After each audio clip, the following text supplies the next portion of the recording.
And would you go as far as to say that women face sexual objectification? Mm-hmm. Definitely. And do you believe that the media is in any part to blame for the belief that women face sexual objectification? Yeah, definitely. So in your opinion, how does the media typically portray women? Well, I think they tend to portray women as relatively powerless. Um, Obviously, there's exceptions to that, that we have some powerful women who are visible in our media landscape. Michelle Obama comes to mind immediately, for example, and Oprah Winfrey, who we just had here, that sort of thing. There are certainly powerful women out there, but overall, what we tend to have is image after image after image that is, these images situate women in very sexually objectifying positions. They, in advertising and entertainment and that sort of thing. Men tend to be the decision makers in media more often than women, and so men tend to have power to make choices about how women are portrayed, and that results in women having less powerful positions, whether it's in terms of the roles they have in film, television, etc. So what form of media do you believe is at highest fault for sexually objectifying women? I think music videos. I think, one of my students was just showing in my class last hour Nicki Minaj, Anaconda.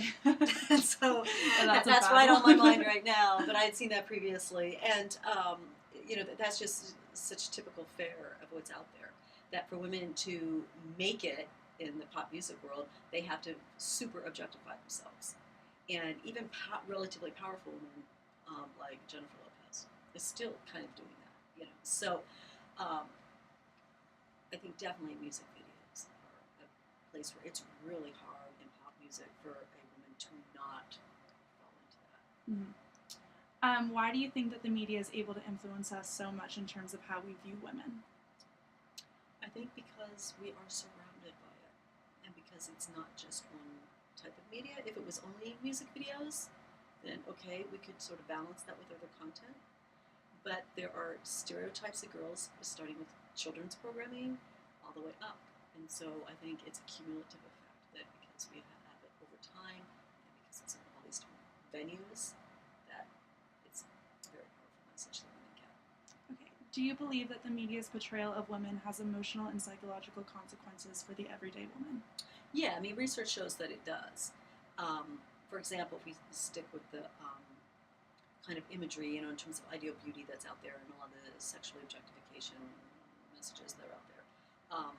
Eating disorders. There's research showing that there's a relationship between eating disorders and consuming media. There's a lot of research showing that women are less happy with how they look and with their body, and that tends to vary with reading magazines and watching certain kinds of media and things like that. So there's definitely these relationships being established that it's not good for women to be exposed to these messages over and over and over again. How do you think that we can overcome the influence of media in terms of how our society views women? Yeah, well, I think we need to get different alternative messages out there, and I think we're starting to see some of that, in social media and online, getting away from the traditional media. Some of the campaigns that are out right now, Pantene has some stuff online that's really trying to take on women, being more powerful. Always has that campaign, what is it, Runs Like a Girl, Yeah, that sort of thing. That's a good one. Aries tried to come out with, their ads that, have real women rather than women who have been photoshopped, like crazy, things like that. So I think the more we have these alternative messages, the better. I think also we need to do a lot more to educate young women in terms of media literacy. Starting with little girls and boys too. Not, it's not just girls and kids, about how these images are constructed and what are they really telling us, and that sort of thing. So if people can be more media literate from the time they're very little, I think that would really help to diminish some of the effects too. Thank you so much for your time. No problem.